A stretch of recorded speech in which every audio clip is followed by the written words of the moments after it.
My fiancée texted, "I gave your mom's heirloom necklace to my sister. You never officially proposed with it anyway. My deceased mother had left it for my future wife." I replied, "I see."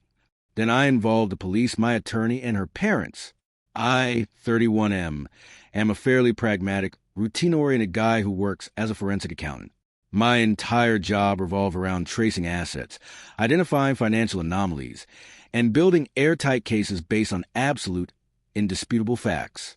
I rely heavily on logic, and I expect the people in my life to operate with a baseline level of rationality and mutual respect.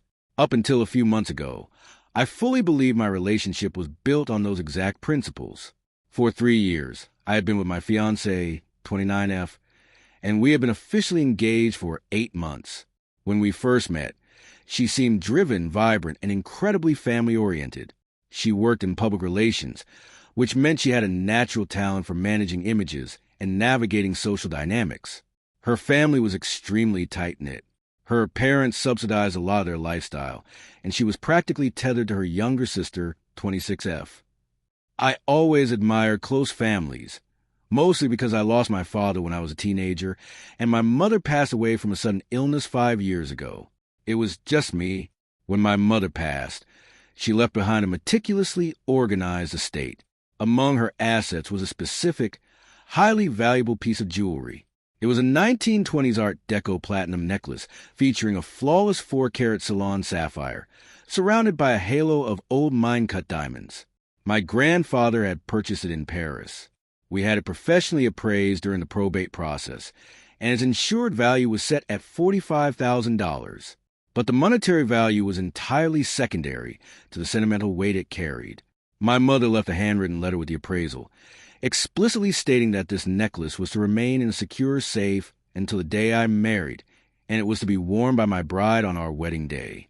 It was absolutely not an engagement ring. It was a welcoming gift to the family, to be given only when the vows were actually imminent. I kept the necklace in a heavy, fireproof biometric safe bolted to the concrete floor of my home office closet. I had showed it to my fiancée exactly once, about a month after I proposed to her, with a beautiful, sensible 2-carat diamond ring we had picked out together. I explained the history of the sapphire, the strict terms my mother had set, and how much it meant to me that she would wear it when we finally walked down the aisle. She had stared at it, her eyes wide, and commented on how heavy the platinum felt. I then locked it away, because we lived together, and because I genuinely believed in full transparency with my future wife. I had given her the backup keypad code to the safe. I explicitly told her it was strictly for emergencies, like needing our passports or accessing emergency cash if I was ever hospitalized. That was my first and arguably most devastating mistake. The trouble started brewing when her sister got engaged. Her sister was the undisputed golden child of their family. Whatever she wanted, the parents paid for. Whatever she demanded, the family accommodated without question. Her wedding was scheduled to take place in just 3 weeks, and the planning process had turned their entire household into a chaotic, highly stressful circus. My fiancée was a maid of honor, and over the past month, her behavior had grown increasingly erratic. She was constantly on edge, whispering on the phone in the other room, and taking sudden, unexplained trips to her parents' house. I just chalked it up to standard wedding stress and tried to stay out of the way. It was completely ordinary Thursday evening when the illusion shattered. I came home from my firm around 6. The house was quiet. My fiancée had texted me earlier saying she was having dinner with her sister and their mother to finalize some last-minute floral arrangements. I went into my office to put away some physical client files. Out of pure, ingrained habit, I glanced toward the closet. The heavy steel door of the safe was slightly ajar. A cold spike of adrenaline hit my chest. I dropped my briefcase and pulled the safe door all the way open. My passports were there. The emergency cash envelopes were completely untouched. The silver bullion was exactly where I left it, but the dark blue velvet box that held my mother's necklace was gone. I didn't panic immediately. My analytical brain took over. I checked the electronic lock log on the safe's digital panel. The safe had been opened using the backup keypad code at 2 in the afternoon that very day. Only one other person on the planet had that code. I pulled out my phone and dialed my fiancée. It rang 4 times and went straight to voicemail. I called again. Voicemail. I opened our text thread and sent a simple, direct message. The safe is open. My mother's necklace is missing. Where is it? I sat at my desk, watching the read receipt appear almost instantly. 3 agonizing minutes passed before the typing bubble finally popped up. Her reply read, I gave your mom's heirloom necklace to my sister. She was having a massive meltdown because she didn't have a luxury, something blue, for her wedding day, and photographer needs detail shots. You never officially proposed with it anyway, so it was just sitting there gathering dust. It looks amazing with her dress. We'll talk about it when I get home. Don't be weird about this. I sat back in my chair and stared at the glowing screen. The sheer, unadulterated entitlement radiating from those sentences was suffocating. She had accessed my secure safe without permission, removed a $45,000 family heirloom that legally belonged to me, and handed it over to her sister as a prop for wedding photos. She casually dismissed my deceased mother's dying wishes simply because I hadn't proposed with it. I didn't reply with anger. I didn't type out a massive paragraph of rage. I kept my emotions entirely detached and focused purely on the facts. I replied, I see. Then I took a screenshot of the entire conversation. I backed up the screenshot to my secure cloud server. I locked the safe, picked up my phone, and called my attorney.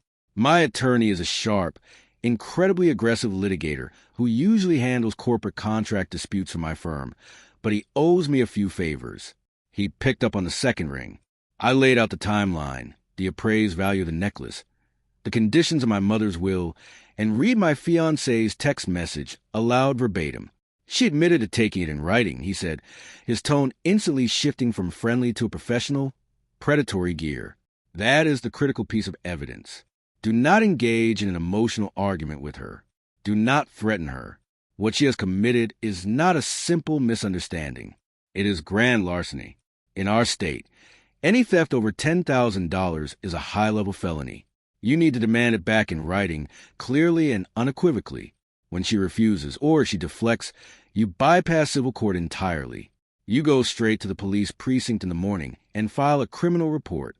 I hung up and drafted a new text message to my fiancée. I do not consent to your sister wearing or possessing my property. You had no legal authority to remove it from my safe.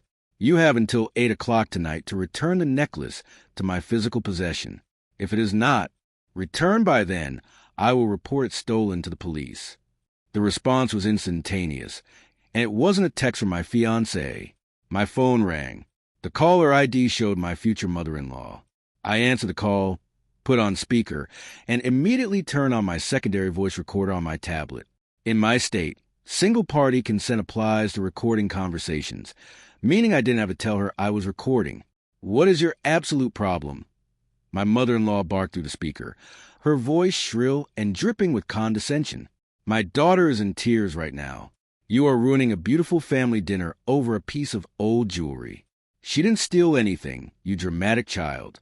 She is your future wife. What is yours is hers. Family shares things. Her sister needed it, and you are being incredibly selfish and toxic right now. Ma'am, I said, keeping my voice entirely level. We are not married. We share absolutely no legal assets. That necklace is my separate property, inherited directly from my late mother. Your daughter took it from a locked safe without my knowledge or consent.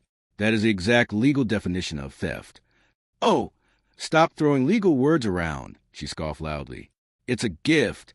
She gave it to her sister as an early wedding gift from the both of you. You should be proud your family heirloom is elevating her bridal look. You are not getting it back before the wedding, and if you keep threatening my daughters with the police, I will make sure this engagement is over. Thank you for clarifying your position, I said, and ended the call. I had my refusal. They had absolutely no intention of returning it. In fact, they felt entirely justified in keeping it. The next morning, Friday, I took a personal day from work. I gathered my mother's probate documents, the certified appraisal of the necklace from 3 years ago, the time-stamped log from the digital safe, the printed screenshots of the text messages, and the audio file of the phone call on a flash drive. I drove directly to the main police precinct in my city. Because of the extremely high dollar value of the stolen item, the desk sergeant didn't just take a preliminary report. He immediately escalated the matter to the Property Crimes Division. I was placed in a small interview room and introduced to a detective. He was a seasoned, tired-looking guy who seemed a bit skeptical until I opened my manila folder and laid out the undeniable paper trail. He read the text message where she literally admitted taking it. He looked at the certified appraisal for $45,000. He listened to the mother-in-law confirming they had the item and flat out refusing to return it. Well, the detective said, leaning back in his chair and rubbing his jaw, "This kind of thing is usually a civil nightmare of," he said, she said, "but she handed you a written, time-stamped confession. She admitted she took it because you didn't propose with it. She admits she gave away. The mother confirms they are actively withholding it. I want to press full charges," I stated firmly. "I want my property recovered immediately. I will secure a warrant for her arrest based on this evidence," the detective said, gathering the papers into a neat stack. "Grand larceny. But I need to locate the sister to recover the physical property first. If the sister knows it's stolen and refuses to hand it over to law enforcement, she's looking at possession of stolen property." The detective told me to go home, act completely normal, and under no circumstances inform them about the active police involvement. He said he would send units to the sister's house, but warned me that Fridays before a wedding are chaotic and she might be hard to pin down. When I returned to my house that evening, my fiancée was there. She was furiously packing a large weekend bag in our bedroom. She glared at me as I walked in. "I am staying at my parents' house until the wedding," she snapped, zipping the bag aggressively. "You have completely shown your true colors. You care more about a dusty old rock than you do about my family.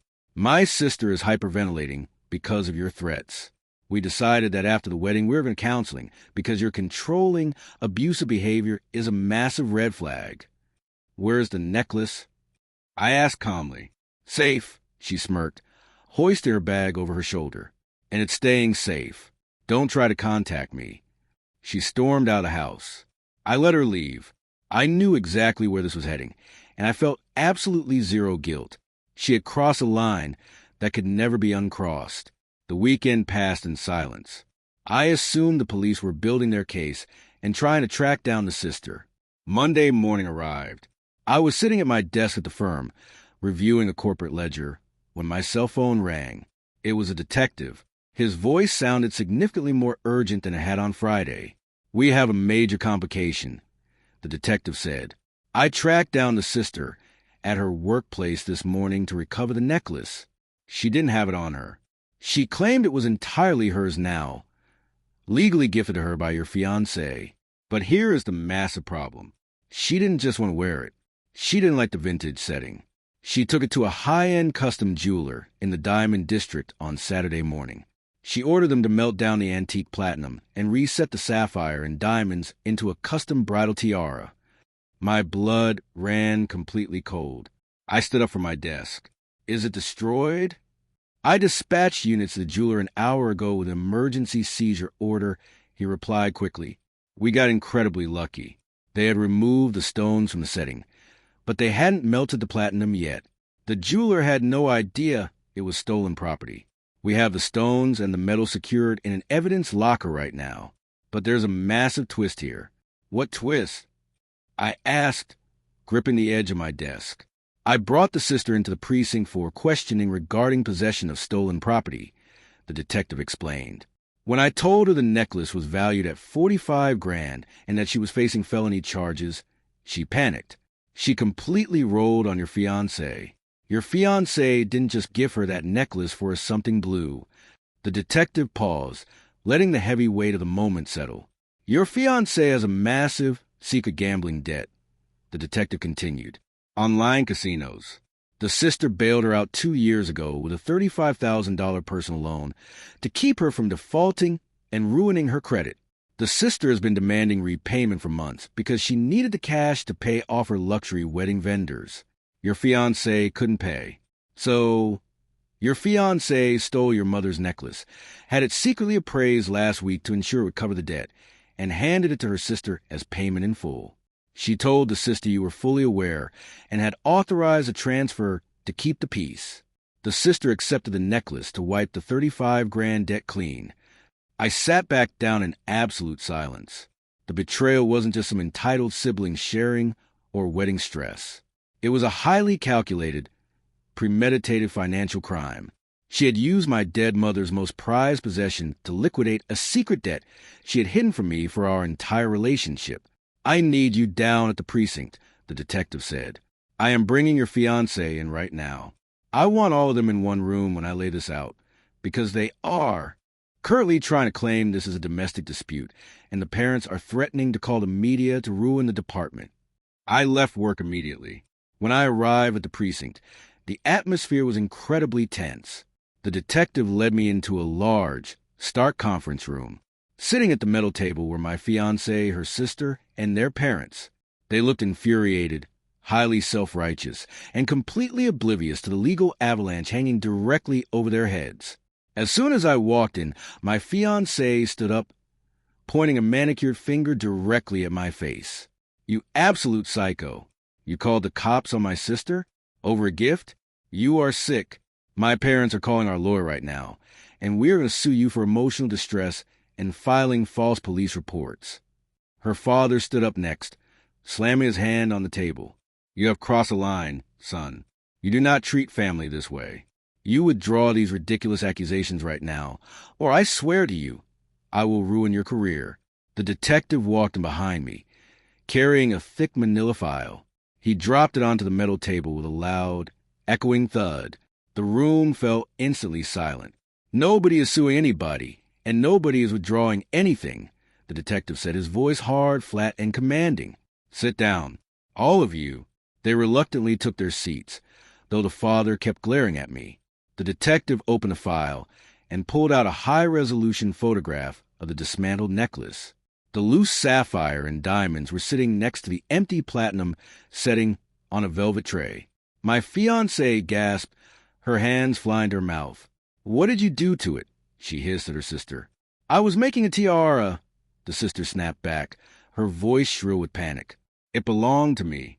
You gave it to me for the money you owed me. Quiet, the detective barked. He turned his attention directly to my fiancée. Let's establish the hard facts. You claimed to your family that you had authorization to take this necklace. You claimed it was a marital asset. You used it to pay off a $35,000 gambling debt. The mother-in-law interrupted, her face red. It is a marital asset. They are engaged. It's community property. The detective looked at the mother like she was a remarkably slow child. Ma'am, a promise to marry does not legally merge financial assets. Furthermore, in this state, an inheritance is legally classified as separate property, even within a legal marriage, unless it is explicitly commingled. He never commingled it. He kept it in a secure lock safe. She bypassed the security of that safe to secretly remove an asset she did not own. He turned back to my fiancée, who was starting to shrink into her chair.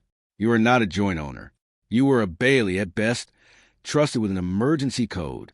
When you remove that item with the intent to permanently deprive the rightful owner of it and use it to satisfy your own personal financial obligations, you committed grand larceny. That is a Class C felony. You are looking at up to 15 years in a state penitentiary. The color rapidly drained from my fiancée's face. The aggressive, entitled posture collapsed entirely. She looked at me, her eyes wide with sudden, gripping terror. Please, tell him. Tell him we share everything. Tell him I was just borrowing it. Please, I'll do anything. I looked at her, feeling absolutely nothing but cold, clinical contempt. You texted me that you gave it away. You didn't ask. You declared it. You lied to me. You lied to your sister, and you tried to pawn my mother's legacy to cover a gambling addiction you hid from me for 3 years. The sister, finally realizing the immense gravity of the situation, immediately went into self-preservation mode. I didn't know it was stolen.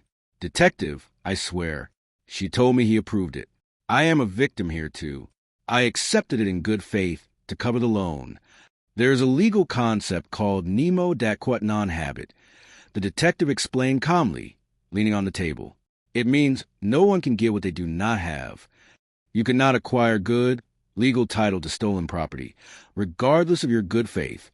When he texted your family demanding it back, and your mother called him to refuse, you lost any claim of innocence. You actively possessed property you were informed was stolen, and you attempted to permanently alter and destroy that property at a jeweler. That makes you an accessory after the fact, and guilty of criminal possession of stolen property. The father, finally comprehending that his wealth and social influence couldn't just bully away a state felony charge, suddenly changed his entire tone. He reached into his suit jacket and pulled out a leather checkbook. "Listen, detective.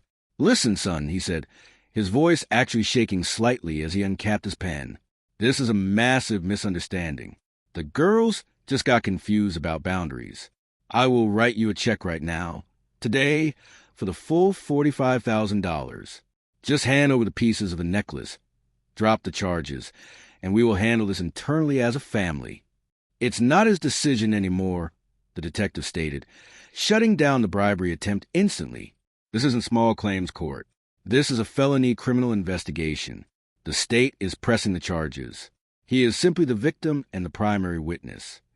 The detective stood up straight and signaled to two uniformed officers waiting right outside the glass door. They walked into the room, holding heavy steel handcuffs. "Stand up and place your hands behind your backs," the detective ordered my fiancée and her sister. The room erupted into absolute, unfiltered chaos. The mother began screaming and crying hysterically, grabbing at the officer's arms. The father was shouting for his lawyer, his face purple with rage. My fiancée dropped to her knees, sobbing violently, begging me to stop them, promising she would go to rehab, promising she would pay me back every single cent. The sister was shrieking at my fiancée, calling her a thief and a liar, screaming at the top of her lungs that her wedding was ruined and her life was over. I sat quietly in my chair and watched the officers secure the handcuffs tightly around their wrists. I watched the realization wash over them that their entitlement had finally hit a solid, immovable brick wall. They were read their Miranda rights and escorted out of the conference room, leaving their parents sobbing helplessly at the metal table.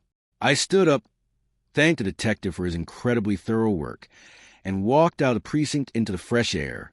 The fallout over the next few weeks was spectacular and absolute. I immediately hired a contractor to change all the locks on my house and upgrade my security system. I packed every single item my fiancée owned into heavy-duty trash bags and had a bonded courier service deliver them directly to her parents' front porch. I blocked all their phone numbers and social media accounts. The legal consequences for them were severe.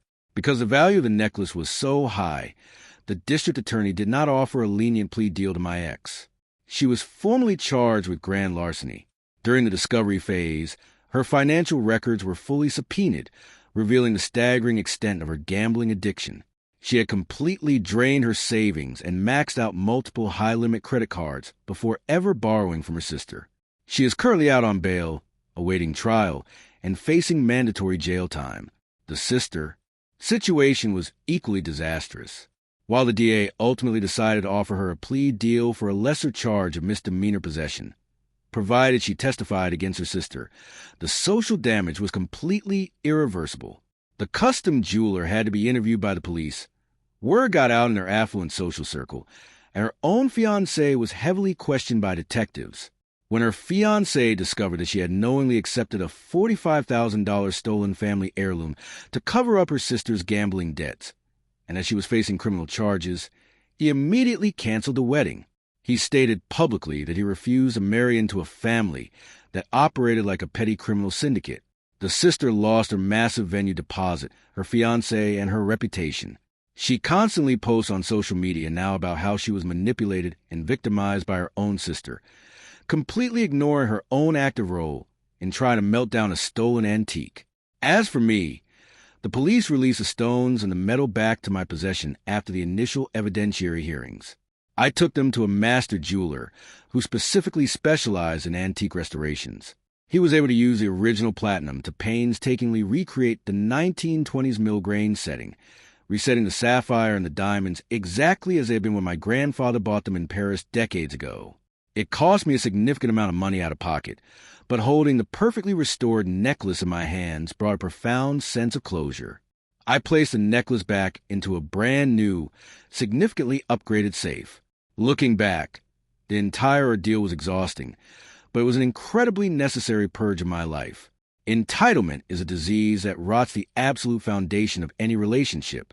People who genuinely believe that a title, whether it be fiancé or bride, grants them unrestricted, unconditional access to your assets, and your boundaries will eventually consume everything you have if you let them. I learned the hard way that you cannot reason with a person who uses manipulation as a default language. The only appropriate response to absolute deceit is absolute, uncompromising justice. I am currently single. My finances are incredibly secure, and my house is finally peaceful. I have zero regrets about involving the law, because some people only understand the true severity of their actions when a judge is explaining it to them in a courtroom. If you love seeing massively entitled people face the absolute, undeniable legal consequences of their own terrible actions, make sure to hit that subscribe button. It's legally binding, fully insured, and guaranteed to keep the drama permanently locked out of your safe.